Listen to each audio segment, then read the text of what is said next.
அன்பானவர்களே வணக்கம்.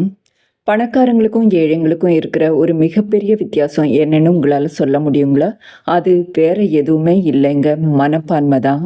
அதாவது உங்க மைண்ட் செட் எப்படி இருக்கோ அதுக்கேத்த மாதிரி தான் உங்ககிட்ட பணத்தை ஈர்க்கிற திறனும் இருக்கும். உங்கள நீங்களே ஒரு பணக்காரரா நெனச்சுக்கிட்டீங்கன்னா செல்வத்தை ஈர்ப்பீங்க. ஏழையா நெனச்சுக்கிட்டீங்கன்னா ஏழ்மைய ஈர்ப்பீங்க. இதுதான் விதி. அத தான் லைக்ஸ் அட்ராக்ட் லைக்ஸ்ன்னு சொல்லுவாங்க. ஸோ நம்ம வாழ்க்கையில ஒரு சில விஷயங்கள மாத்தி அமைச்சோம்னா நம்மளாலேயும் மிகப்பெரிய பணக்காரரா ஆக முடியும். அது என்னன்னு இந்த வீடியோல பார்க்கலாம் வாங்க. நம்ம மாற்ற வேண்டிய முதல் விஷயம் பணத்தை பற்றின நம்மளுடைய மைண்ட் செட் தான். சின்ன வயசுலேருந்தே பணத்தை பற்றி நிறைய நெகட்டிவ் விஷயங்களை கேள்விப்பட்டு தான் நம்ம வளர்ந்துருப்போம். பணம் என்ன மரத்துலையா காய்க்கும்? பணக்காரங்க கிட்ட பணம் சேர்ந்துக்கிட்டே போகும். ஏழைங்க எப்போவுமே ஏழையாக தான் இருப்பாங்க. பணத்தை தண்ணி மாதிரி செலவிடக்கூடாது.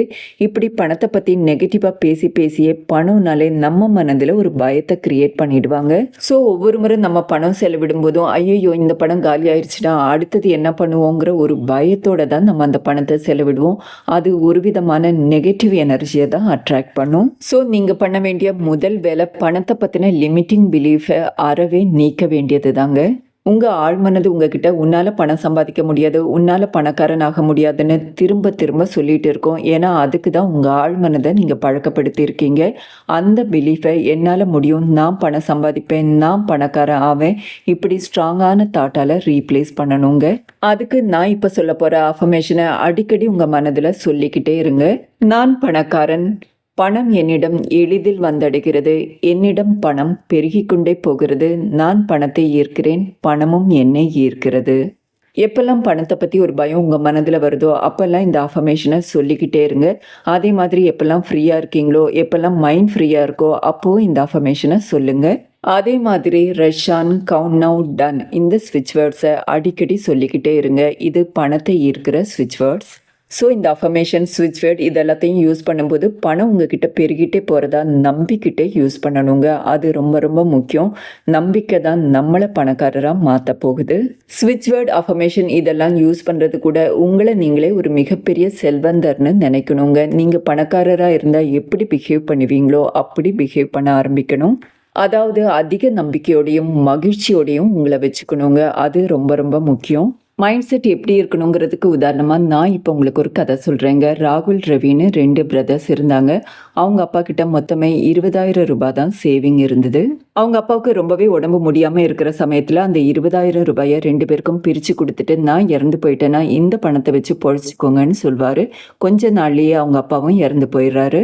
ரவி நம்மக்கிட்ட மொத்தமாக இருக்கிறதே 10,000 ரூபாய் தான். அதையும் செலவு பண்ணிட்டா ஃப்யூச்சருக்கு என்ன பண்ணுவோன்னு பயந்துட்டு அந்த பணத்தை செலவு பண்ணாமல் பத்திரமா பாதுகாக்க ஆரம்பிக்கிறாரு.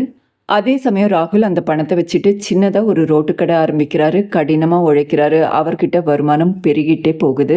ரவிக்கிட்ட இருக்கிறதே அந்த 10,000 ரூபாய் தான். அவருக்கு சரியான வேலையும் கிடையாது, விலைவாசியும் கூடிட்டே போகுது. அதனால அந்த 10,000லேருந்து கொஞ்சம் கொஞ்சமாக பணத்தை எடுத்து செலவு பண்ண ஆரம்பிக்கிறாரு.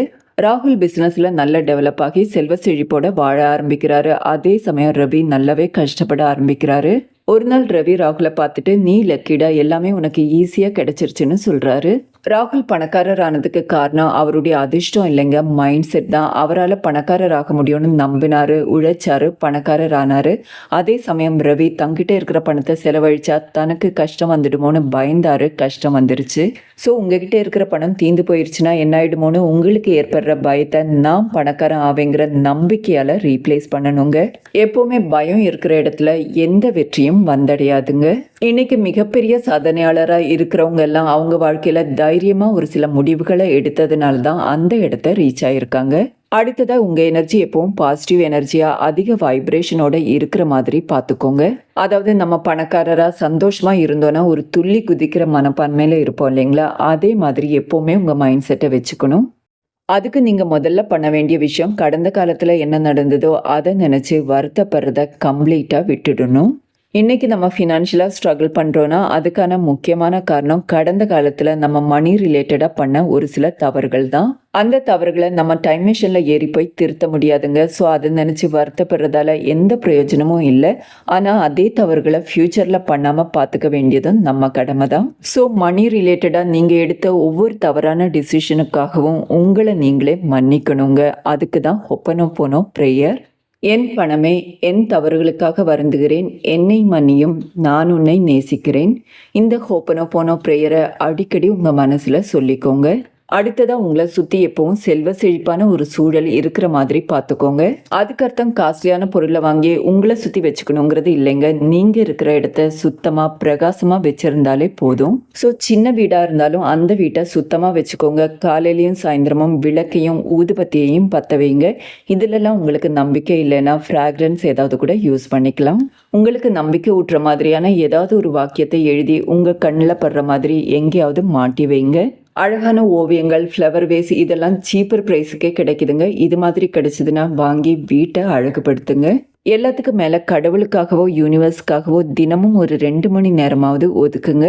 இது மாதிரி விஷயங்கள் உங்கள் எனர்ஜியை அதிகப்படுத்தும். உங்கள் எனர்ஜியை அதிகரித்தா நீங்கள் ஈஸியாக பணத்தை ஈர்ப்பீங்க. இதுக்கு உதாரணமாக ஒரு கதை சொல்கிறேன். சந்திரங்கிற ஒரு ஆள் ரயில்வே ஸ்டேஷனில் டீ விற்றுட்டு இருப்பார். அவருடைய டீ என்னமோ சுமார் தான். ஆனால் ஒவ்வொரு முறை கஸ்டமர் டீ வாங்க வரும்போதும் சிரிச்சுக்கிட்டே பாட்டு பாடிக்கிட்டே சந்தோஷமாக டீ கொடுப்பாரு. அதனாலே அவர்கிட்ட டீ குடிக்கிறவங்களுக்கெல்லாம் அந்த டீயில் இருக்கிற குறை தெரியலைங்க. சந்தோஷமாக அந்த டீயை வாங்கி குடிச்சிட்டு போனாங்க. இதை ஒரு பிஸ்னஸ்மேன் நோட் பண்ணுறாரு. அவர் ஒரு ரெஸ்டாரண்ட் ரன் பண்ணிட்டு இருக்காரு. அவருடைய ஸ்டாஃபை ட்ரெயின் பண்ணுறதுக்காக சந்திரனை கூட்டிகிட்டு போகிறாரு. ஃப்யூச்சரில் சந்திரன் கஸ்டமர் சர்வீஸ்க்காக ட்ரெயின் பண்ணுற ஒரு இன்ஸ்டியூட்டே ஸ்டார்ட் பண்ணி ரன் பண்ண ஆரம்பிக்கிறாருங்க. இங்கே அவருடைய திறமையும் செல்வ செழிப்பும் அவரை வெற்றியாளராக மாற்றலைங்க. அவருடைய எனர்ஜி தான் வெற்றியாளராக மாற்றிச்சு. ஸோ காலையில் எழுந்திருக்கும் போதே பாசிட்டிவ் எனர்ஜியோட உற்சாகமாக உங்கள் நாளை ஆரம்பிச்சிங்கன்னா அந்த நாள் முழுக்க நல்லதே நடக்குங்க. ஸோ நம்ம மைண்ட் செட்டை பாசிட்டிவாக வச்சுக்கணும், முக்கியந்தாங்க. நம்ம எனர்ஜியும் ஹையாக இருக்கணும், அதுவும் முக்கியந்தாங்க. ஆனால் இது எல்லாத்தையும் விட முக்கியமான ஒரு விஷயம் இருக்குங்க. அதுதான் நம்ம ஆக்ஷனில் இறங்கணும். ஸோ உங்கள் மைண்ட் செட்டை பாசிட்டிவாக வச்சுட்டு பாசிட்டிவ் எனர்ஜியோட நீங்கள் இருக்கும்போது பணத்தை ஈர்க்கிறதுக்கான நிறைய வாய்ப்புகள் உங்களை நோக்கி வருங்க. அந்த வாய்ப்புகள் அத்தனையும் நீங்கள் பயன்படுத்திக்கணும். அதுக்கு முக்கியமாக எந்த துறையில் நீங்கள் சாதிக்க நினைக்கிறீங்களோ அதுக்கான திறமையை நீங்கள் வளர்த்துக்கணுங்க. அதே மாதிரி உங்ககிட்ட வர ஒவ்வொரு பணத்தையும் நீங்கள் கொண்டாடணுங்க. அது 10 ரூபாவாக இருந்தாலும் சரி, 10 கோடியாக இருந்தாலும் சரி. ஒரு கிராமம் இருந்ததுங்க. அது கிட்டத்தட்ட வறண்ட நிலம் மாதிரி. எப்பாவது ஒரு முறை தான் மழை பெய்யும். ஸோ இந்த ஊரில் இனிமேல் வாழ்ந்து எந்த பிரயோஜனமும் இல்லைன்னு நினச்சி ஒவ்வொருத்தங்களா வீட்டை காலி பண்ணிட்டு வேற ஊருக்கு போக ஆரம்பிக்கிறாங்க. அந்த ஊரில் இருக்கிற ஒரு சின்ன பொண்ணு கிடைக்கிற விதைகள் எல்லாம் எடுத்து இருக்கிற கொஞ்சம் தண்ணியை வச்சு அந்த விதைகளுக்கு தண்ணி ஊற்ற ஆரம்பிக்கிறாங்க. கொஞ்ச நாள்ல அந்த செடிகள் வளர்ந்து பூத்து குலுங்க ஆரம்பிக்குதுங்க. அதை பார்த்து அந்த ஊர் மக்களே ஆச்சரியப்படுறாங்க. இந்த இடத்துல அந்த பொண்ணுக்கும் ஊர் மக்களுக்கும் இருக்கிற ஒரே வித்தியாசம், அந்த பொண்ணு நம்பிக்கையோட செடியை வளர்த்தா வளர்ந்துதுங்க. அதே சமயத்தில் ஊர் மக்கள் வளராதுன்னு நம்பினாங்க. அதுக்கான முயற்சியும் எடுக்கல. அதனால செடியும் வளரல.